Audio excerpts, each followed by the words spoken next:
Coming to you live from Nashville, Tennessee, where dreams are made and fame is just a root scoot away.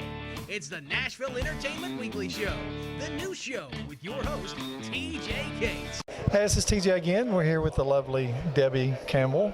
Just came out of the movie. How was it? It was good. It was interesting. I think it's wonderful that I got to meet so many people that have traveled all over the place to come here and support your father. And that's pretty outrageous. Yes, my Friends dad. and family. He's an amazing man. He is. Yeah. There was a story when I was a child back in the early 70s, and I don't know where it was. I feel like it may have been Arkansas, and we went back to his hometown. I remember my mom was the biggest Glen Campbell fan, and we went there, and we went way out. Was it in the Ozarks? Where was he from? In Delight. Delight, Arkansas? Yeah, Billstown, Delight. Yeah, that's really good. Yep. So you've been touring with your dad? I toured with him for 24 years, singing all over the world. I stopped in 2011. 2011? Yeah. Now, what's the number one song that everybody?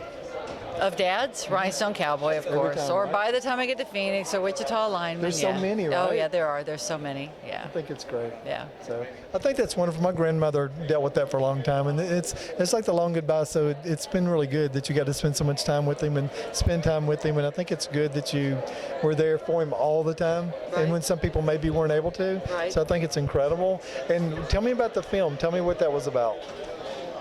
Well, the film was about his final tour, which I was not a part of, and the Alzheimer's and how it started affecting his performance, his singing, his playing, and, deteriorating. Well, let's talk about some of the exciting times of your dad's life, because that's what makes us all happy. Let's say back in the 70s and 80s when he was really just rolling, and he was always so handsome. And I know everybody, how did you feel as a kid? Did you realize what a big deal he was when you were a little kid?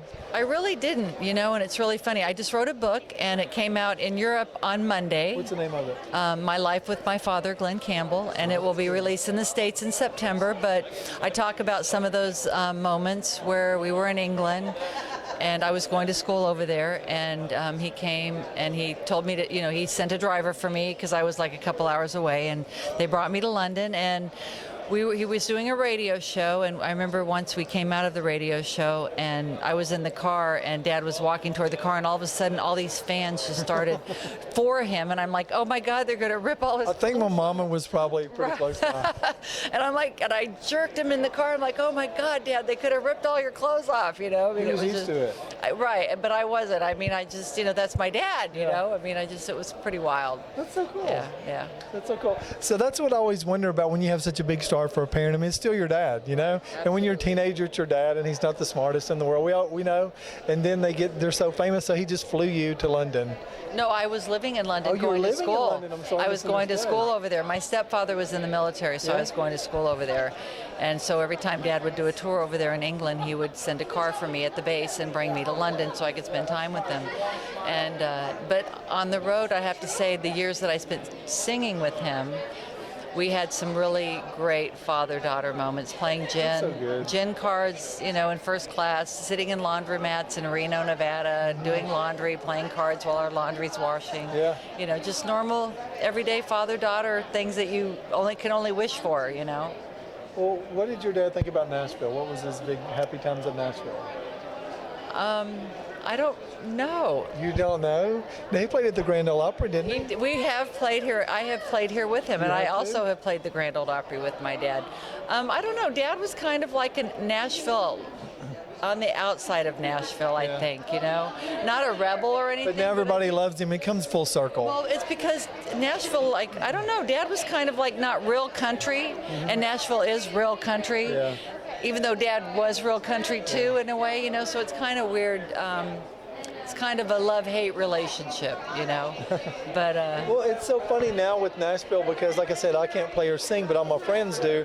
And there's jazz, there's folk, there's pop, there's rock. And so it's everything that Dad was. So your dad was a little bit of an innovator, and I think maybe he laid the groundwork and made it for some younger artists. Exactly. And I hope that this film and just having him so much around that people kind of know who he is now. Right. Because there's always a generation that doesn't really keep up with the old, but that's something that's really important to a lot of the young there are artists. so many generations that Dad has touched, especially through his TV show, and I mean, I'm a flight attendant, and I've been flying for 28 years, and I have people come up to me nonstop. Oh my God, we used to sit around the TV with my mom and dad, listening to your dad on the TV show, and I've grown up with them, and it's just, you know, Everybody has a story. I know, everybody's got a story. What an honor. It is. Well, thank you very much for talking to us. My pleasure. All right, well, have a great day. Bye-bye.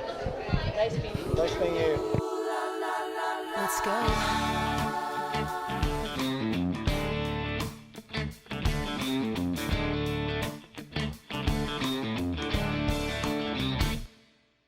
He ain't got your swagger. No, he ain't got that little cleft in his chin. He ain't no way better, 'cause you're the baddest country boy, sweet as sin. He ain't got my soft lips on him every morning.